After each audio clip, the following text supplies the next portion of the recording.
Graça e paz, povo de Deus, programa Semeando Vida da Igreja Evangélica Semeando Família. Bom estarmos juntos, conversando acerca da palavra do Eterno. Amados, eu queria trazer nesse tempo, eu tenho visto muitas cidades, já estão sendo liberados aquilo que não é o uso da máscara, você não precisa mais usar a máscara. E eu percebo o quanto esse tempo pandêmico, esse tempo de dificuldade, trouxe para cada um de nós um momento de reflexão. E a igreja ela precisa estar preparada para receber esse novo momento.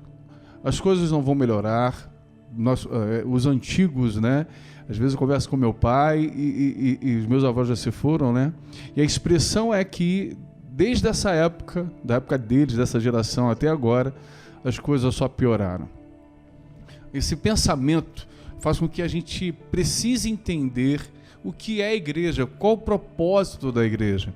Porque muitas pessoas se levantam agora com todo tipo de pensamento acerca daquilo que é a igreja e o evangelho. E o quanto isso prejudica a visão e o propósito das igrejas que são sérias. Se falar de filantropia, a igreja ela atua nessa área do social muito bem, mas vários outros segmentos e pensamentos, não só de igrejas, de ONG, de pessoas naquilo que são suas individualidades, de grupos que se reúnem, também fazem um social interessante.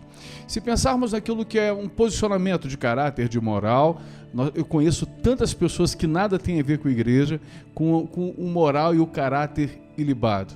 Mas o mais importante é a gente entender qual era a ideia de Deus quando pensou na igreja. O que Deus tinha no coração quando projetou aquilo que seria a casa de Deus, a noiva do Senhor. Por que o propósito da igreja e como nós estamos interpretando a igreja hoje? Nós temos igrejas de todos os formatos. A bem da verdade, nós temos a igreja que ela é verdadeira, a falsa igreja e a suposta igreja. E todas essas construções, o difícil é porque são formadas por pessoas. São formadas por gente boa, gente má, são formadas por gente que procura a santificação, que não estão nem aí para isso, mas são formadas por pessoas, e a gente não consegue identificar qual é a falsa, qual é a verdadeira, qual é a suposta, a não ser por aquilo que a palavra de Deus, nesse lugar, traz de revelação. Em Efésios 2, versículo 9, olha o que diz o texto: portanto vocês, os não-judeus, não são mais estrangeiros nem visitantes. Agora vocês são cidadãos que pertencem ao povo de Deus, são membros da família dele, vocês são um edifício e estão construídos sobre o alicerce que os apóstolos e os profetas colocaram. E a pedra fundamental desse edifício é o próprio Cristo. Ele mantém o edifício todo firme, faz com que cresça como um templo dedicado ao Senhor. Assim vocês também, unidos com Cristo, estão sendo construídos junto com os outros para se tornarem uma casa onde Deus vive por meio do seu Espírito. O engraçado é que essa pedra fundamental que os apóstolos e os profetas colocaram é o próprio Cristo Jesus. Nós vamos ver que muitas situações de locais que levam o nome de igreja colocaram sim uma pedra fundamental que na verdade não é Cristo. É a ideia da igreja que se existe, é a ideia do dono da igreja, é a ideia daquilo que é o pastor, o bispo, e na verdade não é aquilo que estava no coração do Eterno. Quando nós precisamos entender e pensar em igreja, igreja é uma pessoa. Igreja ela não é aquilo que nós esperávamos em relação a um culto. Igreja não é o ministério de dança, não é o ministério de louvor.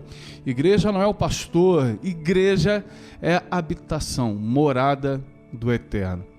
Quando a gente consegue entender esse momento de comunhão, de estar junto, a gente vai perceber que igrejas são pessoas, igreja não é um lugar. E talvez muitos de nós venhamos a construir o nosso pensamento que igreja ela é o CNPJ, ela é o endereço fixo, ela é a denominação. Igreja é gente, não é um local. Antigamente nós nos reuníamos em diversos lugares, as igrejas não eram como são hoje. Mas a visão deturpada daquilo que muitas pessoas, com suas supostas igrejas, que levam o nome de Jesus até na porta, mas na verdade nada de Jesus tem ali. As palavras, eu participei de uma reunião, isso quando eu tinha 18 anos de idade, não era em Nodê, era uma outra marca, eu esqueci, E aquilo que a pessoa dizia mexia com o meu coração. Eu saí de lá impactado. Agora eu vou ser gerente de mim mesmo. Eu não vou mais trabalhar para ninguém. Eu trabalhava com meu pai na época. Eu vou ser gerente de mim. Então tem palavras que vêm de diversos lugares que mexem com o nosso emocional, mexem com a nossa mente, mas eu creio naquilo que é a expressão de uma pedra fundamental, que é Cristo Jesus. A igreja de Cristo, ela se reúne onde há um homem, onde há uma pessoa com coração em Cristo. A igreja de Cristo não precisa de CNPJ. A igreja de Cristo precisa de um homem e uma mulher inspirados pelo Espírito Santo, apaixonados por vidas. É claro que no final de tudo isso, as pessoas vão conduzir umas às outras para um local de comunhão, um local onde há ali oração, onde há palavra de ensino, mas a igreja continua sendo pessoas. A igreja não é um lugar, a igreja não é o ar-condicionado, a igreja não são os bancos, a igreja não é o banheiro, a igreja não é a cantina, a igreja não é um telão bonito, a igreja são vidas. E quanto mais eu percebo algumas construções de pensamentos de igreja, eu penso o quanto as pessoas estão se isolando daquilo que é a comunhão. Agora as luzes se apagam e se torna um teatro, alguém lá na frente com luzes, e isso é muito interessante, mas não tem mais a participação das pessoas naquilo que é o culto. Tem um Jesus dizendo: esse povo que se aproxima de mim, o povo não está longe, está perto dele, com seus lábios me adoram, mas o coração está longe. Essa hoje é a maior dificuldade de pensarmos igreja naquilo que é a comunhão, o partir do pão e a oração. Essa é a maior dificuldade da igreja, onde não tem uma promoção pessoal de alguém ou de uma denominação, onde as pessoas não estão dizendo: olha como eu faço, olha o que eu faço, olha como eu canto, olha como eu danço, olha como eu sou ungidão. Essas coisas fizeram com que a igreja perdesse aquilo que é a sua identidade. A pedra fundamental é Cristo Jesus, é a palavra do Senhor. E talvez existem lugares que tem de tudo, e nada contra aquilo que é um pensamento do social, daquilo que é uma construção de ajudar o próximo, nada longe disso. Prestaremos contas exatamente pela falta de amor, de cuidado com as vidas, mas sim naquilo que é o fundamento. A Bíblia Sagrada, a palavra do Senhor, não para mexer com o ego de ninguém, mas para trazer níveis de confronto onde nós precisamos ter transformação. A palavra do Senhor, Jesus, ele nunca massageou o ego de ninguém. Jesus o tempo inteiro, em cada construção de parábola, de palavra, era para trazer níveis de confronto, para que houvesse mudanças de caráter verdadeiro. E talvez muitas igrejas hoje falam aquilo que você gostaria de ouvir, fala aquilo que o teu coração deseja ouvir.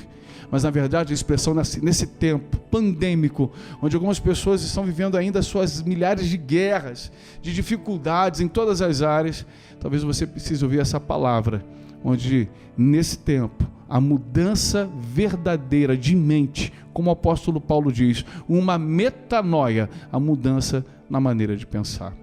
Que Deus abençoe sua vida e que você entenda de uma vez por todas que igrejas são pessoas, não é um lugar. A paz de Cristo. Deus abençoe sua vida.